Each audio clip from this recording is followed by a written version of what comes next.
7 horas e 48 minutos, a gente já está adiantando aqui o horário, né?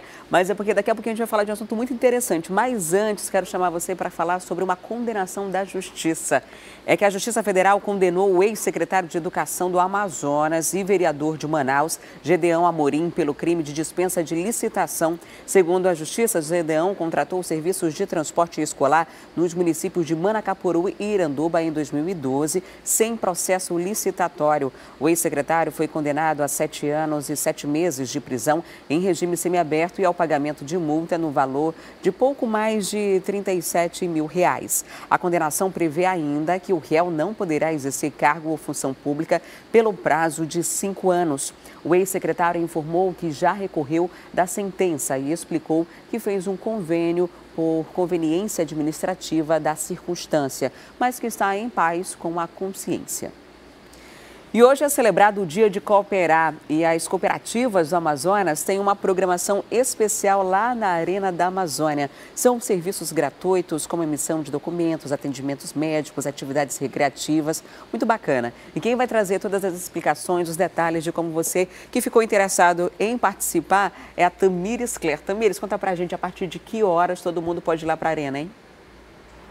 Adriane, a partir das 8 horas da manhã, ou seja, dentro de poucos minutos, já deve ter uma movimentação lá pela Arena da Amazônia. Mais de 400 voluntários vão estar lá prontos a atender a população, quem chegar lá. E aí, como você disse, diversos serviços. Tem emissão de documentos, tem corte de cabelo gratuito, enfim, tem uma série de atendimentos lá gratuitos para atender cerca de 8 mil pessoas ao longo de todo o dia. Então, essa é uma ação, inclusive, que já acontece desde anos anteriores. Muitas pessoas, mais de 10 milhões de pessoas já foram atendidas nesses últimos anos aí de cooperação, porque não é um evento que acontece só aqui no Amazonas. É um evento que acontece no Brasil inteiro, nesse dia que é o Dia da Cooperação, né? O dia que fala de cooperativismo. Para você que está em casa entender o que é o cooperativismo, são instituições, né, formadas por grupos segmentados da sociedade, como por exemplo da agronomia, enfim, tem setores ali que se juntam nessas instituições e aí eles têm fins sociais e econômicos também, mas muitas vezes eles estão, algumas vezes eles estão alinhados, né, com as últimas diretrizes da Organização Mundial, da ONU, desculpa. Enfim, são instituições que visam aí dar um bem ao próximo. Então hoje é realmente o dia que eles se juntam no Brasil inteiro para fazer essa ação que deve durar o dia inteiro. Aqui em Manaus vai acontecer lá na Arena da Amazônia. E aí, se você quiser participar, basta levar, por exemplo, se você vai tirar a emissão de documentos, se você precisar tirar a segunda via, por exemplo, já leva logo os seus documentos necessários para que você possa realizar esse serviço da melhor maneira possível. E aí a gente dá essa dica, daqui a pouco mais já dá para ir para lá, né, Adriane? Já está chegando a hora. Muito obrigada, Tamires, pelas informações. Ótimo dia para você. E agora o assunto é futebol e eu já estou recebendo aqui no estúdio do Manhã no Ar o Leanderson Lima. Seja muito bem-vindo ao programa. Excelente dia. Bom dia, Adriane. Um excelente dia para todos. É claro que hoje a gente tem que falar da seleção brasileira, que está num momento decisivo. Tem a partida agora da final da Copa América. Até errei o horário ainda agora de nervoso, né? Porque apesar de ser o peru, tá dando zebra nessa competição, né? O Chile, que é bicampeão da competição, foi eliminado com uma diferença bem grande. O Brasil vai jogar contra o Peru, que já venceu na primeira fase, mas tudo pode acontecer, né? Aquela história do futebol mesmo. Olha, Adriane, a gente tem aqui uma situação muito interessante, porque assim, quando começou a Copa América, quem por um acaso ia colocar o Peru como finalista? Acho que ninguém. Acho que eu não estava nem colocando o Brasil no começo, como porque a gente favoritos. vinha de um período bem tenebroso, né? Perdemos o Neymar, né, por conta de lesão, só que acaba que, no fim das contas, a saída do Neymar acabou, de alguma forma, ajudando a seleção. Por quê? Porque a seleção deixou de ter aquele caráter, aquela coisa mais individualista do Neymar, para adotar uma postura mais coletiva, que é uma postura que o Tite gosta. Então, assim, agora, apesar de tudo, eu acredito que o Peru vai fazer um jogo difícil, vai jogar ali, como diz, na retranca, vai tentar segurar o Brasil de toda forma, mas assim, eu ainda acredito muito mais no futebol brasileiro, porque aquela coisa, Adriane, depois do 7-1, se a gente perdeu a Copa América em casa, então aí é o Armagedon, é o fim do mundo. Olha, inclusive a gente foi para as ruas para saber o que as pessoas acham, qual a previsão para essa partida que acontece amanhã. E tem muito torcedor confiante, sabia? Vamos conferir? Se o assunto é futebol, com certeza os brasileiros já ficam atentos. E foi justamente contra o Peru que o Brasil marcou a sua melhor fase. Uma goleada de 5-0 no terceiro jogo da fase de grupos. E como será que está a expectativa do amazonense para o jogo de domingo? Isso foi o que eu vim conferir aqui. Domingo tem jogo, Peru e Brasil, quem ganha? Brasil. Por quê? Óbvio, né? Time milionário, cara. Milionário. Peru não tem chance não, tomou de 5-0, vai tomar de 10. Peru acho que ganha do Brasil. Você acha que ganha? Ganha. 2-0, o time tá bom, guerreiro. Olha, todos nós brasileiros, com certeza, né? Nosso palpite é que o Brasil, mais uma vez, não venha nos decepcionar. 2-1 pro Brasil. Aí o Peru vai marcar um gol. Vai marcar um gol. Fazer o quê? A verdade tem que ser dita. Vamos botar em 3-0. 3-0 pro Brasil? Brasil com certeza, lógico. Será que dá Guerreiro nessa partida? Ele consegue se destacar? Eu acho que o Guerreiro é um centroavante que a gente conhece muito bem, jogou no Flamengo, jogou no Corinthians, está no Internacional agora. É um jogador perigoso, mas eu ainda acredito muito mais no sistema defensivo brasileiro, que, aliás, o Brasil, vale lembrar, Adriane, não tomou nenhum gol nessa Copa América. É a melhor defesa, então acho que o Thiago Silva, que o Marquinhos, que o Casemiro vão dar conta do Guerreiro, com certeza. O próprio Alisson, né? Eu confesso que no começo eu ainda estava meio desconfiada, assim. Dois. Eu queria o Cássio jogando. A gente tem uma predileção, acaba tendo uma predileção por aqueles jogadores que jogam no Brasil. O Cássio é uma figura muito presente, foi campeão do mundo com o Corinthians e tudo mais.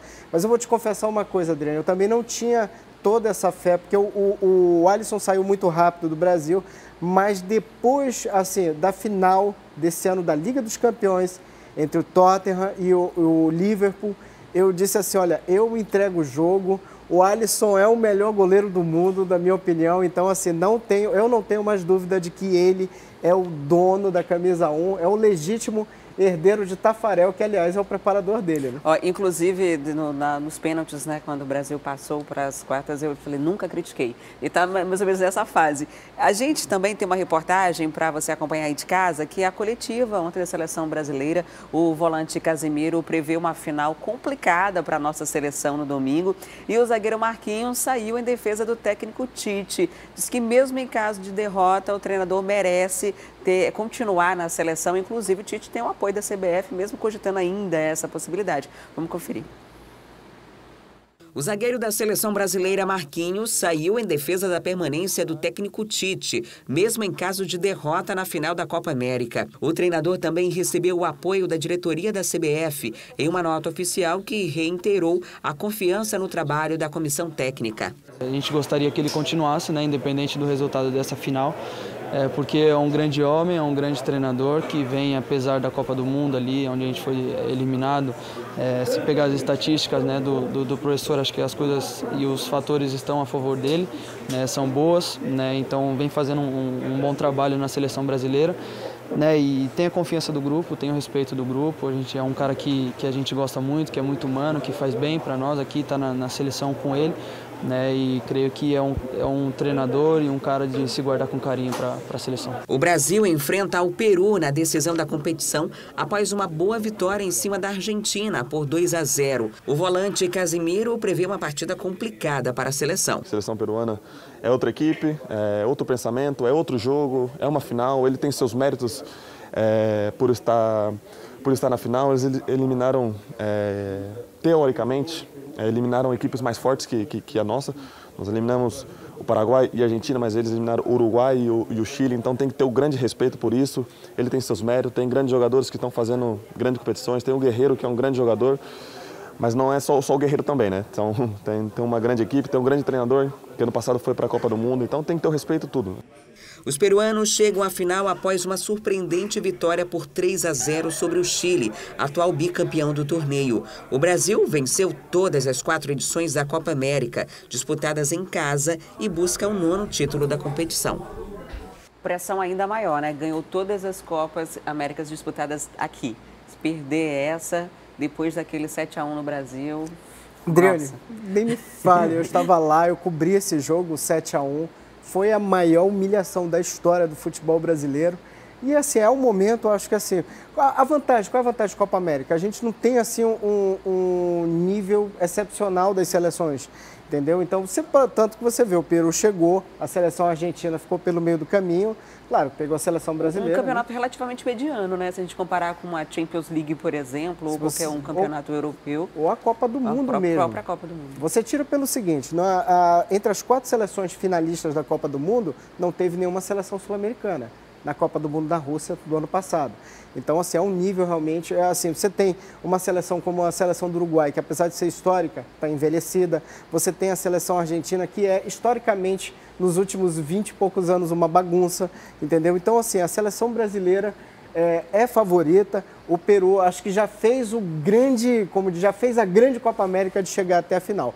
Com todo respeito ao Casemiro, que a gente sabe que o jogador prefere às vezes fazer aquele discurso assim para não inflamar, né, de respeito, mas a gente sabe, a gente conhece, acompanha futebol, sabe que a seleção brasileira é 100% favorita no jogo de amanhã no Maracanã. 3 horas da tarde, né? 3 horas da tarde no Maraca. Com todo respeito, gostaria que o Brasil ganhasse de 7-1, o Guerreiro ia ter oportunidade de marcar o seu gol, a gente recuperar uma moral, a Dinizinha de nascer ano, né? De título. Olha aí, já dá para ter tudo isso na memória. A gente fica nessa expectativa e na torcida também. Agora tem que torcer também para o Manaus, nosso time aqui do Amazonas, que hoje é um dia decisivo, né? Principalmente para o Manaus, porque assim, gente, enquanto a seleção lá está brigando pela Copa América, para elevar a sua moral, a gente está brigando aqui para subir um degrau no futebol brasileiro. O Manaus hoje vai fazer um jogo decisivo contra o São Raimundo do Pará, na Arena da Amazônia, 5 da tarde. Então, eu acho que a torcida tem que dar essa força. Primeiro porque, assim, o jogo de ida foi um bom jogo. Apesar do Manaus ter perdido a sua invencibilidade, foi 21 jogos sem perder. 21 jogos sem perder. Foi 1-0, gente. Então, assim, não tem critério de gol fora de casa. Então, se o Manaus fizer 1-0, leva o jogo para os pênaltis. Se fizer 2-0, ganhar por qualquer placar, por 2 gols de diferença, está classificado. E aí é o seguinte, depois desse jogo, Adri, só tem mais uma partida, claro, com o jogo de ida e volta, mais um adversário para finalmente conquistar o acesso para a Série C. Lembrando que nós estamos no ano de 2019, há 20 anos a gente conquistou o nosso primeiro e único acesso dentro de campo com o São Raimundo. Então, está na hora do futebol amazonense conseguir esse acesso, está na hora, então é um momento assim, não importa se você torce pelo Nacional, pelo Rio Negro, pelo FAST, vá para o estádio hoje, prestigia o Manaus, porque o Manaus é o Amazonas e se a gente conseguir... E a nossa chance, né? É a nossa chance. Se a gente conseguir uma vaga na Série C, vai abrir mais vaga para D, para os outros times e tudo mais. Sobem quantas? Sobem 4 equipes. 4, então só mais um adversário. Mais um adversário, ele vai para as quartas. Passando agora, ele vai para as quartas de final. Saindo das quartas, ele já está na semifinal, vai decidir vaga na final, mas principalmente conquista o acesso, que é isso que o nosso coração assim, de torcedor tanto quer, ver uma equipe amazonense conseguir um acesso. A gente fica na boa expectativa para isso. Muito obrigada. Eu que agradeço, por ter vindo aqui ao Manhã no Ar hoje. E a gente fica na torcida pelo Manaus, não esquece, partida hoje e tem partida do Brasil amanhã, mais torcida aí, vamos juntar todas as energias positivas que a gente precisa. Agora eu vou fazer uma pausa para o intervalo, daqui a pouquinho a gente volta, porque hoje é sábado, mas é dia de feira e a Juliana Silva está na Feira da Compensa. Daqui a pouquinho a gente vai para lá, junto com ela. E ainda tem o Café da Manhã especial. E no Café no Ar de hoje você vai conhecer o Let's Dance, um projeto de dança social no Armando Mendes. Vem tomar café com a gente!